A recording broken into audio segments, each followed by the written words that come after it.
This is the Mind Body Detox Podcast, where we discuss all things integrative health and wellness, interviewing folks from all over the world, sharing insights and wisdom on how to live a healthier life in mind, body, and spirit.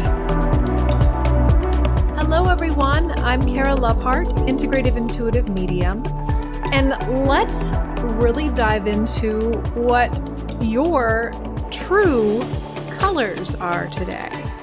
So what I mean by that is, who are you? What colors or energy signature frequencies do you carry within your personality?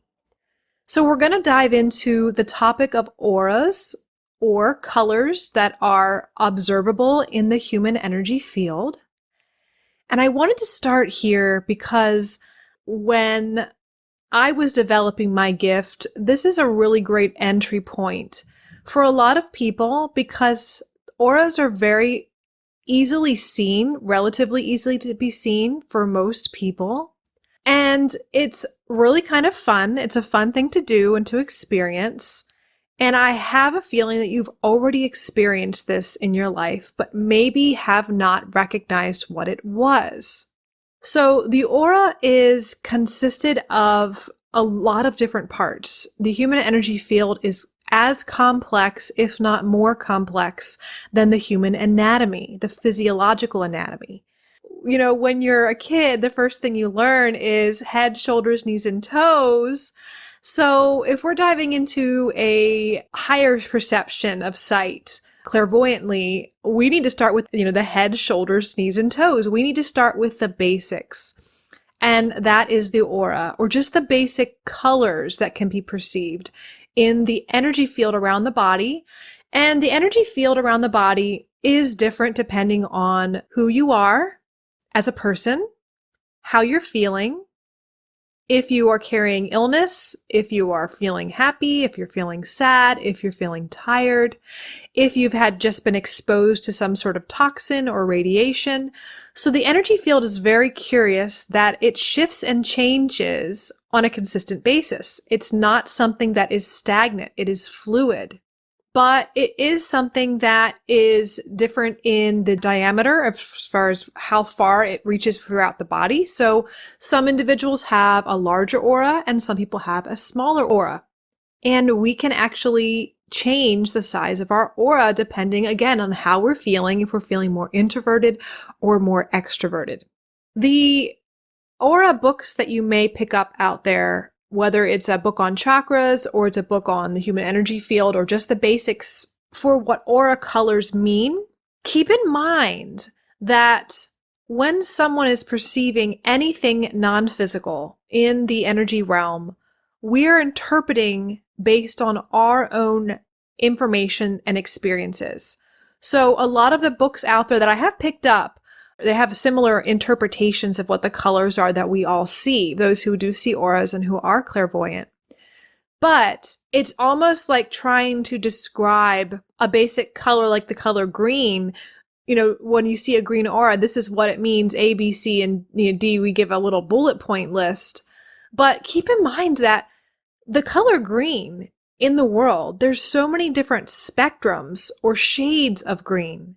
So that's where one aura book out there might give you light green, dark green, medium green. Maybe they'll have like a shadowy, murky looking color green. They may go into those different spectrums of each color. But again, the reading of the aura is an art form. And there is so much more information other than, okay, I see this book. It tells me that the aura is green. That means this person is A, B, and C, and this is their personality. It is so much deeper than that. So if you are experimenting with any of the tools I'm going to give today to share about how to see the aura, as well as some of the basic understandings of the colors, please keep in mind we're learning our A, B, and C's here, and it's just basic information. So generalizations, I usually don't like to generalize. That's why it's really hard when you're explaining the world of energy, because it's hard to break it down in black and white. There is no black and white. And as humans, we like to put things in boxes and label them. And that's the physical world. So keep in mind when we're learning about the energy system, when I talk about that on this podcast, as I will talk much more about it in depth, as we talk about many other topics in the holistic realm, but the energy field will be one that I'm going to be speaking more on. Just keep in mind that the non-physical world does not operate in the same way as the physical one does. And that's how most of us have learned most of our lives. So let's dive in here to the basic colors of the aura. Now, keep in mind when I'm going through these different colors, think about your own preferences for color. Do you have a lot of a certain color in your wardrobe? Do you tend to decorate in your home or office with a specific color scheme? Because I found, and again, this is generalization, I found that a lot of individuals, their predominant color in their energy field tends to be a color that they tend to have a lot of or wear a lot of or have a preference for. Now, it's not always the case, but that is a really interesting thing that I've found. So if you are a lover of purple, just maybe you may have a purple aura, but we're going to go into these different attributes to kind of give you an idea of what colors you may have in your aura. So I'm going to start with green. Green is a color that I love to see in individuals who are healers, those who are caretakers. Green individuals, if they have a lot of green in their energy field, they tend to be very compassionate people.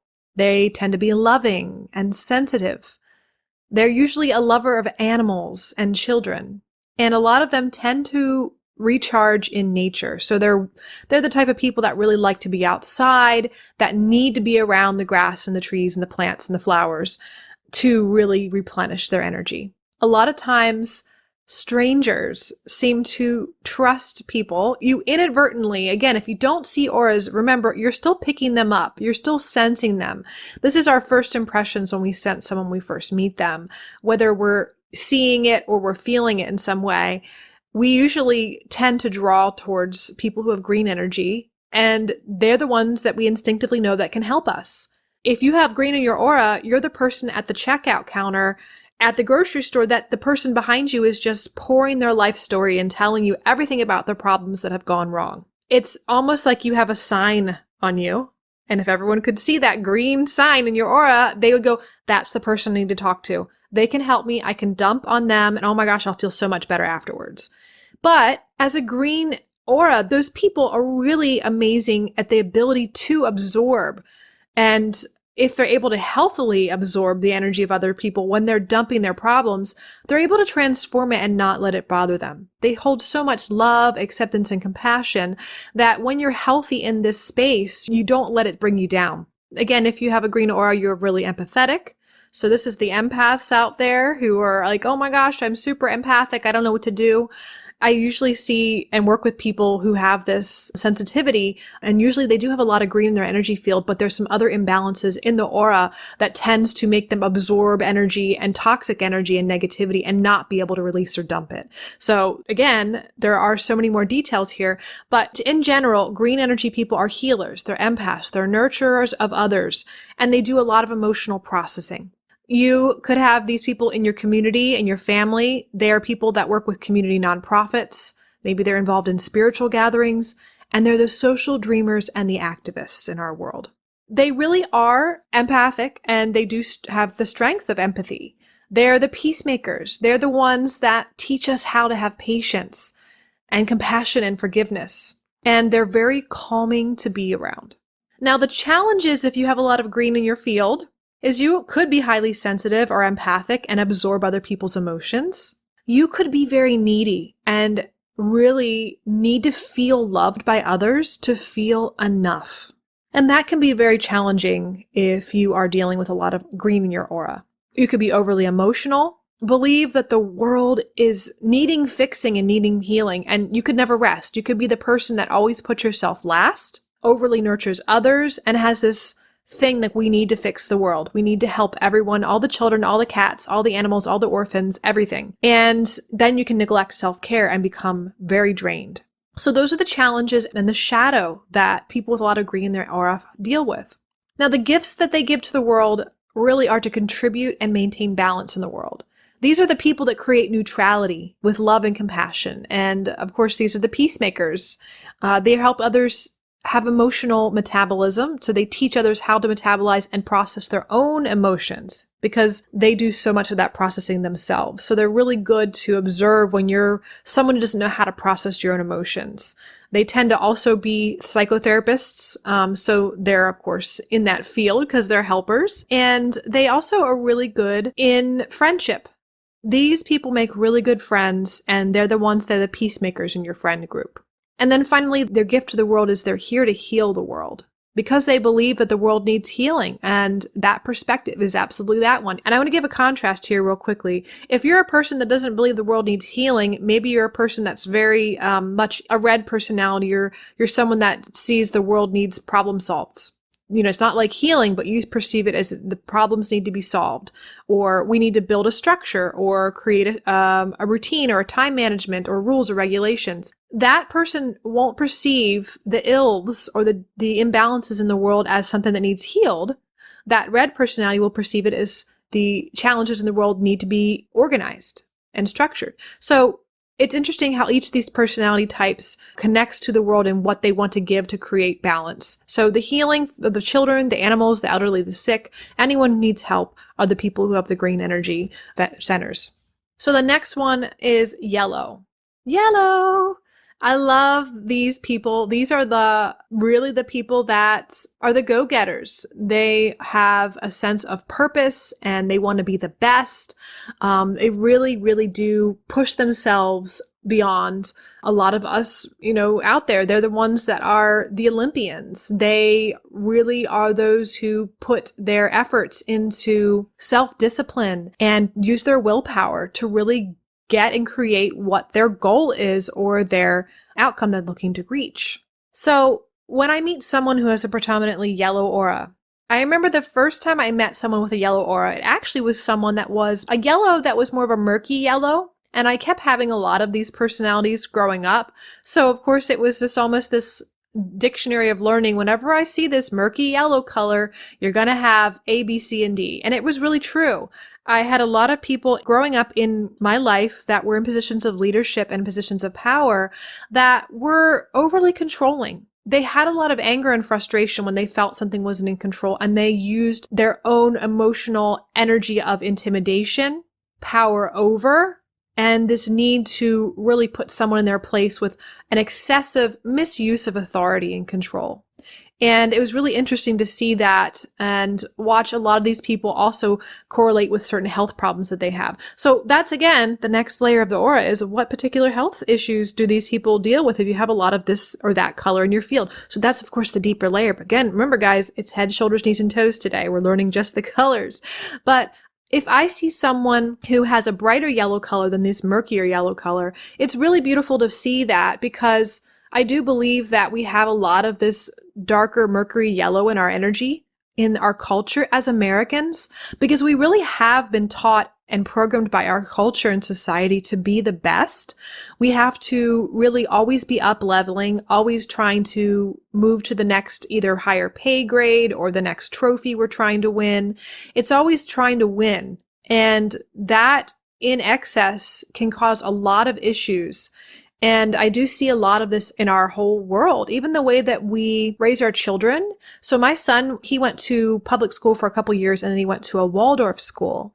And the significant differences between those schools really gets rid of this negative aspect of competition and needing to win and be the best, just in the way that they teach and that they don't have testing. They don't have testing because from a child's perspective, that child development, then you're teaching a child that they're not good enough unless they are the best and they get A's or they get, first place in their soccer competition or whatever. And that's really most of our culture is really based around that. So it was a really interesting flipping the script, going to a Waldorf school and seeing the complete difference in the way that the children are being raised there and how much more confident and centered and have this sense of self-esteem these children have, because they're not basing their sense of self-esteem off of needing to win. So moving on to these cheerful, confident, beautiful light auras.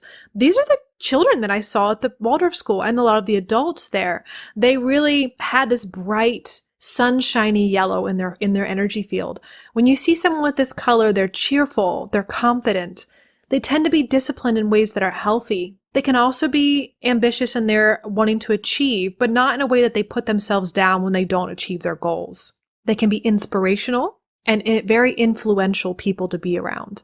They usually give you kind of a burst of energy when you're around them. If you're feeling down, being around a yellow, sunshiny person, and we even use that language to describe them. Oh my gosh, they're just like a ray of sunshine. So if you're described that way or know someone that's described that way, chances are that they have a yellow aura are pretty high.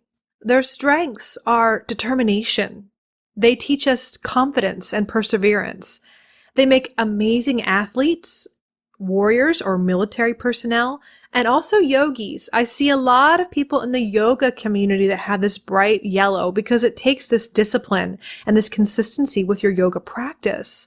And of course, they're doing a lot of core. Everything's from that core center of the body, which is the physiological area of the body that's associated with a lot of excess yellow. And again, their strengths is they're very energizing to be around. Now, the challenges of being a yellow personality or having yellow in your aura, there can be perfectionism, a fear of failure, and really having to battle with this sense of this inner saboteur, this inner negative voice that's always trying to control or make that person feel not good enough. These people can be bossy or manipulative, domineering or controlling. They can have a really hard time letting go. And they could be very arrogant or even narcissistic. I definitely see that personality types that have a lot of green in their energy field, like they're overly empathic and overly nurturing. Some reason they tend to attract people who are yellow personalities that have a lot of this excess yellow where the shadow aspect of it comes out, where there are a lot of narcissistic personality types. So we do see these two people kind of, it's like they're trying to give each other these gifts that they carry. The narcissist needs to learn to more be caring and empathetic, and the empathic green personality, this green aura person needs to learn how to really be a little bit more selfish in a way that's healthy. But it's really interesting that this shadow aspect of the yellow can be this narcissism that we see. They can also be indifferent and lack emotional connection. They can definitely struggle with anger management and can be very competitive. Now, the gifts that these yellow people bring to the world when they're exercising that color in a very skillful, bright aspect of the way it reflects, they can contribute to and maintain high standards of achievement and high quality work performance in our world. So it's really nice to have that because it really gives us a baseline of what are we here to achieve? What's the standard? We need to step it up so we can really do a better job in just practical things, whether it's building buildings or creating the way that traffic flows, or if we're doing something more mental or more creative. In general, they're very much able to see when something's not optimized and needs to be better. They also teach us discipline and determination. Martial artists, again, they carry this energy. They tend to be very disciplined and determined in a very healthy way. So they can also teach us that. Also, if you struggle with having an inner saboteur, an inner negative voice that really brings you down a lot, I think that they are also here to inspire us to overcome that when they've overcome it in themselves. And then finally, yellow personalities are here to heal the world by inspiring others towards self-actualization. So they are the ones that are always climbing the ladder to the next rung and looking to find that better self, the best version of themselves. So moving on, we have blue. I love the blues. Oh my gosh. So when I meet someone who has a predominantly blue aura, these people are the truth seekers. They're the gregarious, communicative folks that, of course, I'm a talker. I love to chat. I love conversation. I love to listen and hear different perspectives. And these people tend to be, again, talkative. They tend to speak out and speak up. They tend to be idealistic, and they're the dreamers. And of course, I'm a dreamer as well. So I just really resonate with these blue individuals. They can be influencers and speakers or public speakers and writers or wordsmiths. So these people are the ones that you want to play, you want to watch out when you're playing Scrabble or Boggle or anything that's like word oriented. They're really good with words. And they also are the social justice seekers. Since they're all about truth and balance and integrity, these people are really usually have high ideals for their ethics and the way that they carry themselves and the way that they make decisions and choices in a balanced fashion. Again, this is when they're optimized in this color blue, and it's not a murky color. It's a very bright, energized blue color that I see this. But again, these are the social justice seekers. The one that's they're speaking out in a loving and constructive way. So keep that in mind. Again, there's a lot of people that can be social justice warriors that may not always express this aspect of themselves in a constructive way. And it's just them trying to learn. We learn how to really activate the highest version and skillful aspect of our color frequency when we have a specific color in our aura. They are dedicated to words, so their strength is dedicated to truth and to be very tactful with their words. They are teachers of communication. They have the strength of teaching others how to speak up and speaking up for others who don't have a voice. They also make, again, amazing speakers and writers, and they are really charismatic and influential to be around. They're individualistic and non-conformist. So you guys, you're my people. You guys are my people out there, my blues. I love you guys. Now, we also have some challenges though, like all of them. I definitely have struggled with some of these myself. So the shadow aspect and the challenges of the blue are being scattered. There's so many ideas and basically not necessarily making all one decision sometimes, because they do see a lot of different perspectives and have this idea for what truth needs to be. So they can tend to not make a decision sometimes, and they tend to just go along with the ride and just be scattered in the way that they operate. They can be very poor listeners or never speak up at all if they're not really in the true aspect of this color and this really vibrant aspect of blue. And what I mean also poor listeners, that means they can be poor at listening to themselves and their own inner voice and or others. They could also struggle with finding difficulty in expressing their truth or their purpose. That means they could be destructive or unskillfully opinionated. That's really, really common. So if you have that person at the family gatherings that's always speaking their opinion in a very unskillful way, they're the person that wants to debate in a way that's just for debate's sake, not for fun, because there's a fun, playful version of debate that's really skillful and just a great back and forth that can happen, but they're doing it destructively. They can be distant and also disconnected emotionally.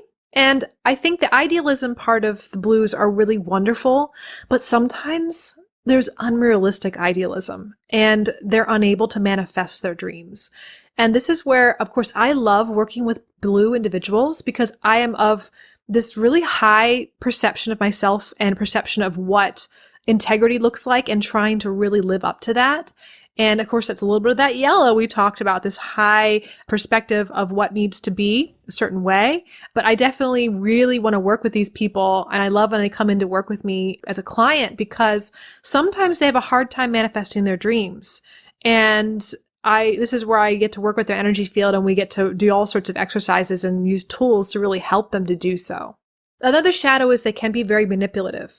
They can definitely influence their followers for selfish purposes. This is where we see dictatorship happening. They could just be outright liars or inauthentic. And sometimes these people are just deeply afraid of not being able to influence others or be heard. So that can be a shadow or something that really they struggle with. But the gifts the blues have to the world are really showing others how to express themselves authentically, standing up for and speaking out for truth, and teaching others new life-changing perspectives. They also help us to overcome not being heard or speaking up. And the blues are here to heal the world by influencing us to actualize our dreams. So remember, the ones who are idealistic and they can actualize their dreams, they're great examples of it. If they're not in balance with this color in an unhealthy way, they'll be unrealistically idealistic and not able to manifest their dreams. But if they're in their highest version of themselves, they're really good at teaching us how to actualize our own dreams and our own goals. So the next one is, okay, I love all these colors. Oh my gosh, orange. Orange people, you guys out there, you're my party people. Let's have fun. Let's play. Let's dance. Let's connect. Let's have deep emotional intimacy. Let's eat delicious food and enjoy the sensual nature of the world. Like when you're around them, they're the ones that want to have fun. They are really playful and childlike. They tend to be social, and they enjoy like all the arts and festivals, music, dancing.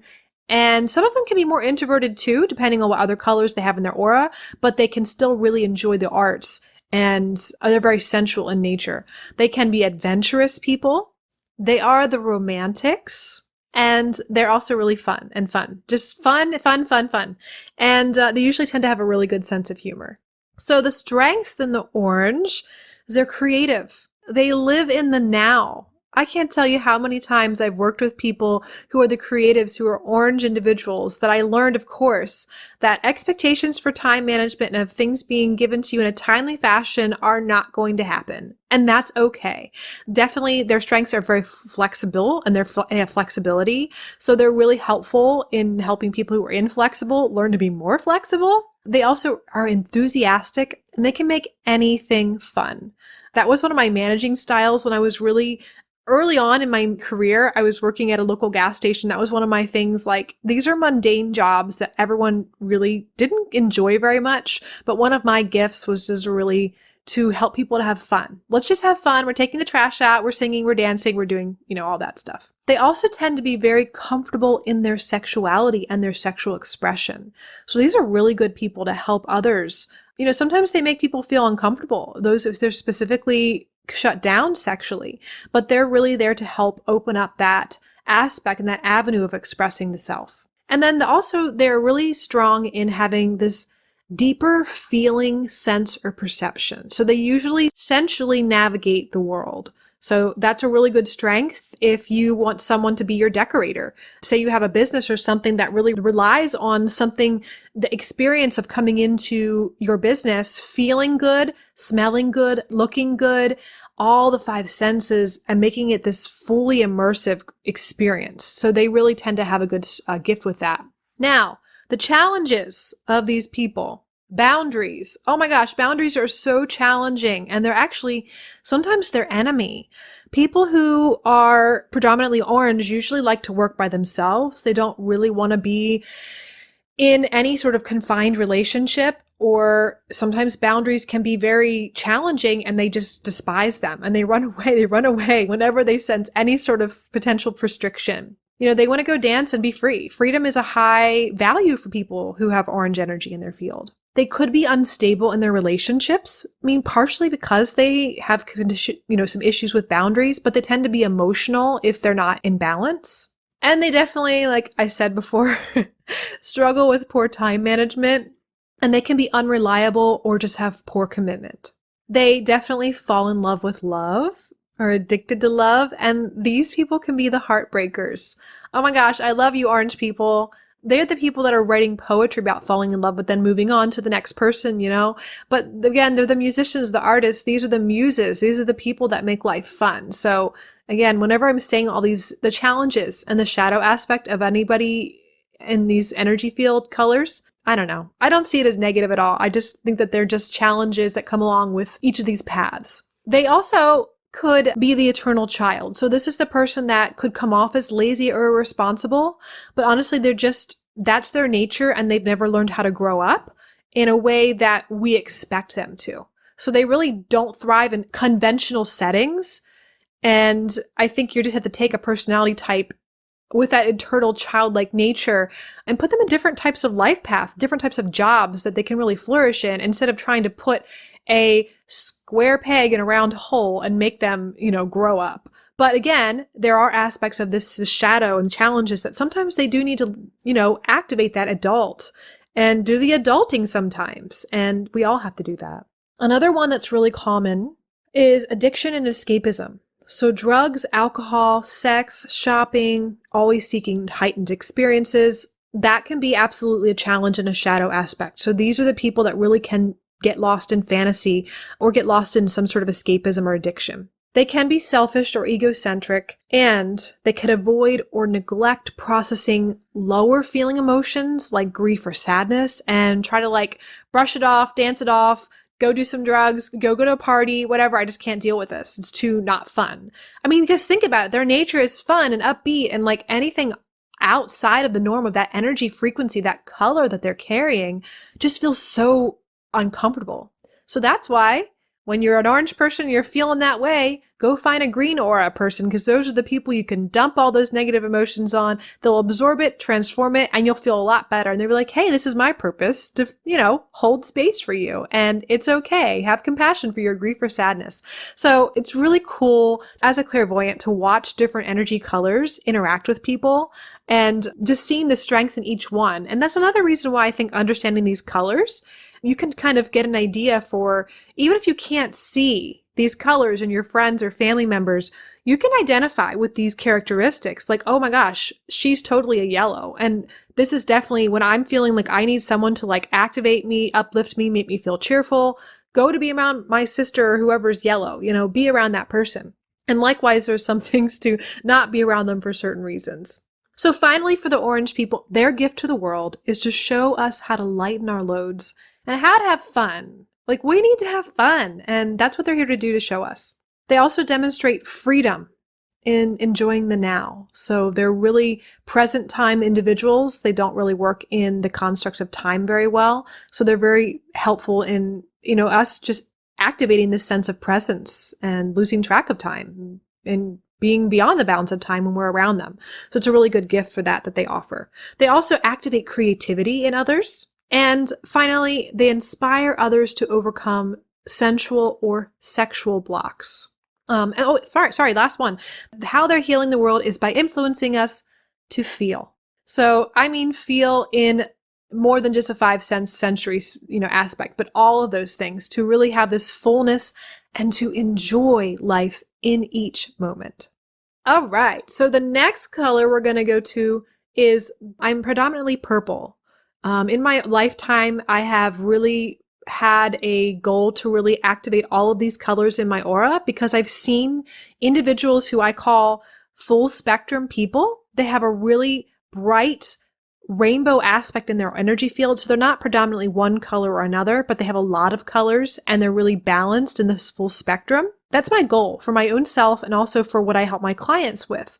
But to predominantly, the main color that I have carried for most of my life, and of course, growing up, I had a sister. She would always get the pink shirts or the pink toys or whatever, and I would get the purple ones because purple was my favorite color and still is. And purple people, so all you purple people out there, you guys are my soul people. We're on the same wavelength here. So purple people, that's funny to say that, purple people. Purple people are very perceptive. They tend to be scientific and focused, but also they can be existential. So I'm super meta. I'm super metacognizant. I like to think about my own thoughts and really think about the nature of reality. I can get into some really deep conversations that people are like, what is she talking about? But that's exciting for me. I love that stuff. They tend to be philosophical, introspective, and can be more introverted. I'm more of an omnivert, so you can be extroverted too, but if you have a lot of purple, you could be more just, I don't want to be around a lot of people. And they can be clairvoyant. So that's the intuitive gift that comes along with purple energy people. They tend to be very clairvoyant or very perceptive about the way things in a physical space look. Something could just look off to them, and they could be really good people at decorating or artists. They could be great photographers, or just have a visual acuity for a visual sense for what things can look like or look better or more balanced in a way of beauty. So our strengths as purple people, we tend to be intelligent, full of ideas, highly conscious. We can be outside the box thinkers and problem solvers. We can be very observant, and we can grasp new information very quickly. We can be like sponges. So I know myself, I am an avid learner. I love to learn. I'm always looking for new information to absorb. It's fun for me. So the challenges. Here are the challenges and the shadow. Purple people can be overly analytical. So we can get, in that deep introspective world and then just basically loop on this hamster wheel of just thinking about our own thoughts and then just get in this loop. So we can overanalyze things. We could be black and white thinkers and not really see any gray area if we're really out of balance. There can be a sense of feeling superior from those that they perceive as less intelligent or more emotional than them. I tend to be a very strong balance of this orange color, this fun, loving person, the partier, the one that wants to hang out and socialize, and purple. So I've never really had a lot of that, but I've definitely met people who really are predominantly purple, and they do feel that they're not as emotional people and they're really intelligent. So sometimes there is a perception of, oh my gosh, these people, they can't even control their emotions and they're not even thinking about why they do things. I must be better than them. So there is this superiority complex that you can see. That's the shadow aspect of them. And really that shadow aspect comes up when the overtly analytical black and white thinkers, or just the highly conscious introverted person, there tends to be this sense of knowing the self and thinking deeper than a lot of other people in the world do. And it really sets them apart socially, and they can feel alienated. So a lot of times the shadow of that comes up of, instead of really looking at, oh my gosh, I don't feel like I'm a part of the group. Oh my gosh, there can be a a mechanism of coping that can be like, well, I'm just better than them because they just are more emotional and I'm more intelligent than them. So that can really happen. And there is this sense of that happens with like savants and people that are really, really highly intelligent and have a really high IQ. I've met a lot of these amazing people who have that, and it's really hard for them to connect on a lower, more base level of human emotions and even just the way that we are as animals, because we are also animalistic in nature. They tend to think and do more of the thinking than acting out of our instincts and our animalistic nature. So they can, of course, again, this challenge of the shadow of feeling more superior than others. They can struggle with balancing their intuitive and their logical voices inside of their heads. And I said about them feeling alienated from other humans. So I say they suffer from outsider syndrome. I dealt with this for about my first maybe 16 years of life. I felt like I was an alien, or a lot of times in the spiritual community, there is this type of person that calls themselves a starseed. They don't believe they're from this planet. They don't even relate to humans. So that can be something that can be someone who's purple. Like if you're like, oh my gosh, I'm a starseed, or I don't really feel like I'm from this planet. I feel so outside of the norm. That could be because you just have a lot of purple in your energy field. Doesn't mean that you're not a starseed and you're not from another planet. If you really believe that, really that's part of your reality and perspective. What's interesting to me is, as I've worked with activating more colors in my energy field, I've really found a sense of belonging that comes from activating these social areas of the energy field and being able to connect with other people. So if you're out there and you're really relating to that, don't think you're just a starseed, you're not meant to connect with other humans. There's just part of yourself that has not been activated yet, that has not been really addressed or even looked at. And that can be from trauma, from being bullied, or all these different things socially that can happen when we're growing up, or when we do go through trauma, we disassociate, and a lot of times we leave our bodies. That's why people who have gone through trauma, they remember their trauma from outside their body. Those people tend to, when they come back and they're trying to acclimate to being in their body, a lot of their energy is really just up by their head and not fully anchored in. So as a clairvoyant, I see that pretty commonly in people who are highly psychic. They, of course, are like open, they're clairvoyant, they're activated in connecting with the world. And then, of course, the color I see around them is purple, but their energy's not in their bodies. And the next color is really going into the body a little bit more. But again, if you suffer from outsider syndrome, it's not something that's wrong with you. It's just a part of your evolution. Like, you haven't experienced what it's like to belong yet. And I'm telling you that you can. It is available. It is out there. And one of the challenges when you do, again, have this outsider syndrome, you can keep distant emotionally, or you can neglect relationships because you really, again, have been going through this trauma. You can avoid reaching out for help because you don't want to feel incompetent. And you can also definitely struggle with intellectual competition or destructive debating or arguments. So that's a kind of a crossover between the blues and the purples. But purples, come on guys, we got some really good things to give to the world too. We are here to show others alternative perspectives. We're here to demonstrate the importance of logical and analytical thinking, as well as intuitive thinking. So we're here to really balance all these different aspects of both sides of the brain in our full capacity and expression of ourselves. We're also here to activate introspection in others.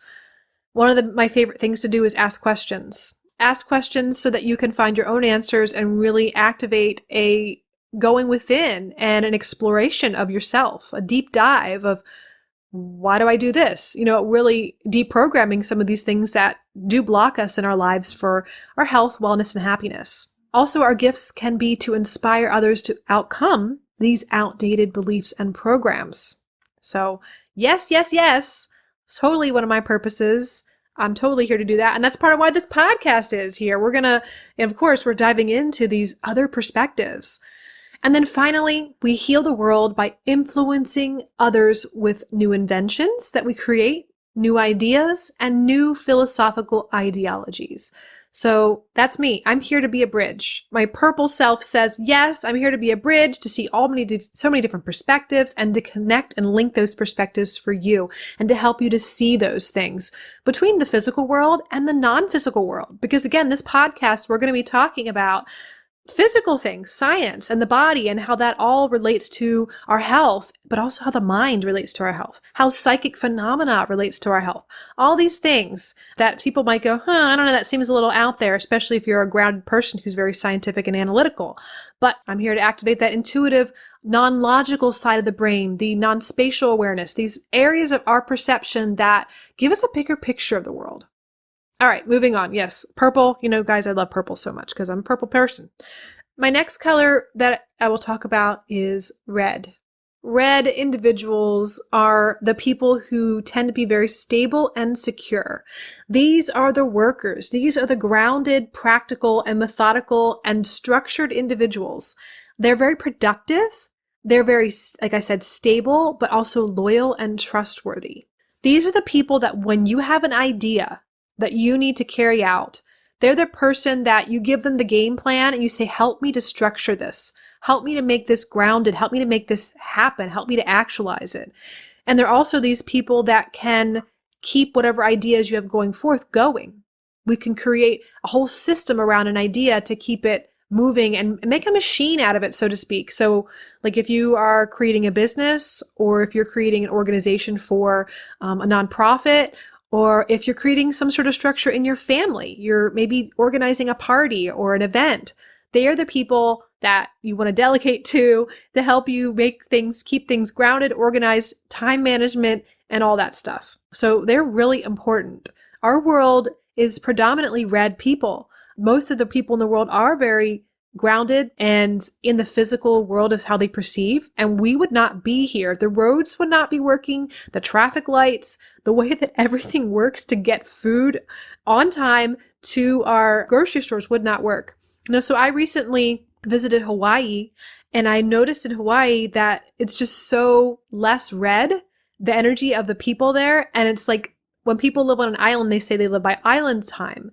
And it's really interesting talking to some of the residents there about how slow construction projects and other things in their government and the system takes because they seem to, and this is an assumption, it's sort of like connecting with these colors, this seems to lack some of that practical grounded, this time oriented structure that really goes along with having things happen in a organized fashion. And that's okay. That's why people go to islands for vacation. They want to get away from this everyday grind of, got to be there on time, got to do the next thing, checklist, order and structure.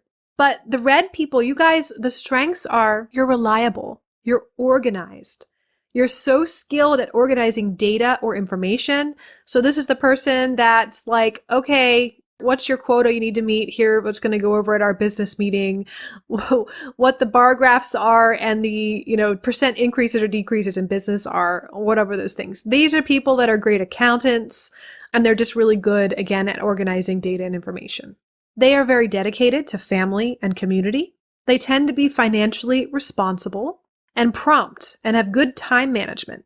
And they're very detail oriented. The challenges with the red. So if they are really challenged with this methodical, structured nature, practicality, if they have too much of that, they can tend to have low energy. They can be slow starters. They can absolutely be very rigid and just inflexible at all. They can also be reluctant or stubborn when it comes to change and also very territorial. There were some people in my life growing up that were super territorial. My stepfather and some people in my life currently that are just like, who's in the yard? Who is that? What are they doing here? And it's really interesting to me because the red color is really a base color and it's not something that's bad. It's operating from more of a physical survival of time management. Where are we getting food? How are things going to be organized so that we can survive? And so it's really interesting, the evolution of humanity as far as I really speculate, like if I would go back in time and observe a lot of the early human, early man, I bet you anything there were a lot of browns and reds and yellow and orange energy people. So really this baseline of, hey, we're going to do things, make food. We're going to, if someone threatens us, we're going to go to war. We're going to also have sex and make babies. And we're also going to try to control our territory. So those are really interesting observations. The red people, the shadow also can be very attached to possessions. They can struggle with worry and can be overly serious and have a lot of workaholism. They work. And they also can be very detail obsessed. So they're good people that are working with like mechanics, or they could be like good watch makers or something when it comes to really detailed processes. So again, that's really good, but it can be the point where they become obsessive and it's really hard for them to let go of the details and let things just be general. Again, if you're a red person that struggles with these challenges, people to be around are the orange people, the ones that probably drive you crazy. Yeah, they're just going to like go and dance and party and there's no structure or form to their lives. But they're the ones you need to be around to have fun, loosen up, be less rigid, give you a little bit of energy, and they're not serious. They're not workaholics. They don't worry. Again, it's really beautiful to see when red and orange people come together because they do tend to balance each other out. So it's groundedness that the orange people need and the fun that the red people need. The gifts to the world for these red individuals are showing others slow and steady wins the race, and demonstrating the importance of details and methodical structured approaches. They also activate organization in others and inspire others to become more fiscally responsible or improve their time and resource management skills. And then finally, the red people are healing the world. You guys, you don't understand like how much they're healing the world. They are building and maintaining all the structures, all the law and the family and the community and the order. Our life would be complete chaos without these people. So you may not see it as healing the world if you're a healer or you're a clairvoyant. It may seem mundane. You might describe them as the muggles. We got to stop that. I hear that in the spiritual community talking about the just black and white aspect of people that they're just this way. And it seems not interesting. I'm like, this is why we're here. We have this beautiful structure and the building that you live in. Your roof is not leaking right now. And your structure is not falling over because it was built with detail. They worried a little bit, and that shadow aspect, worried enough, I should say, to be able to make sure things were done in a detailed fashion so that they got done right. And you were living in a safe environment. So things to think about. And then finally, those individuals who have either a gold, white, or a silver aura. I'm not going to go into the differentiations here, but in general, a lot of those people are dedicated to higher consciousness. They're very connected spiritually. Some of them become great teachers, gurus, prophets. Some of them are very well inclined to becoming nuns or priests. So these are the people that are really dedicated to spirit. The shadow aspect are when you see these individuals who have misuse of their spiritual power. There's cults.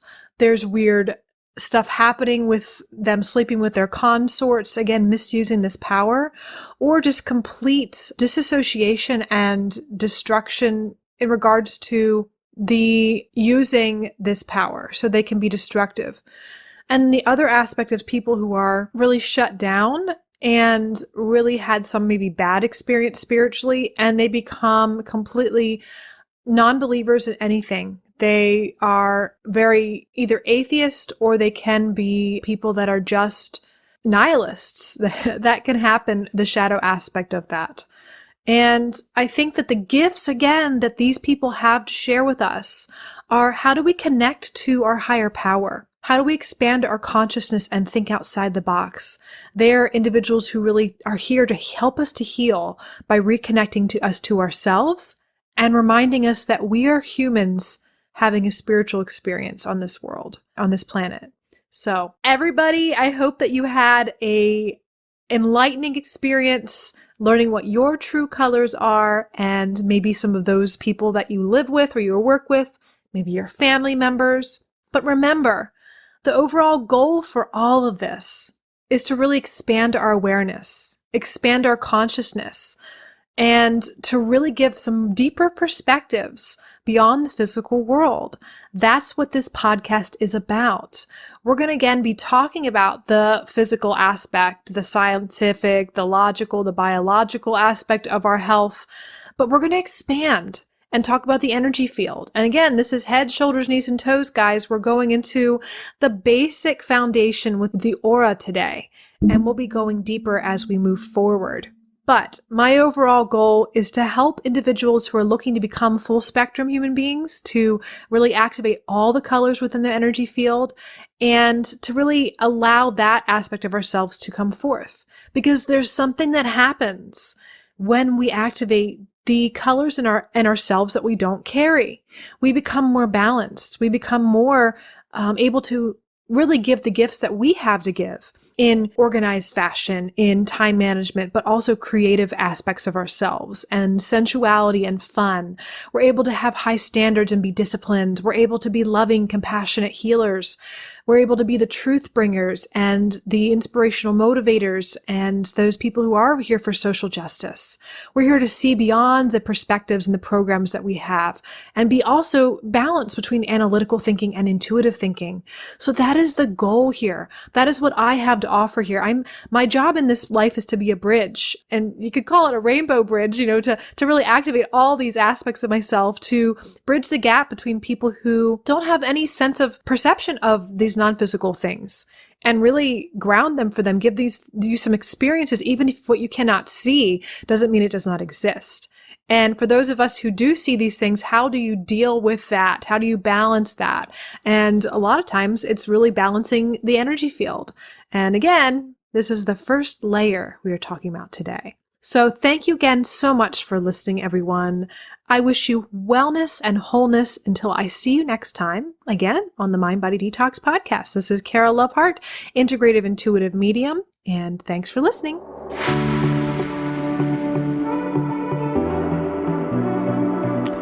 Thank you for listening to the Mind Body Detox Podcast. We wish you wellness and health in your mind, body, and spirit. And be well until next time, my friends.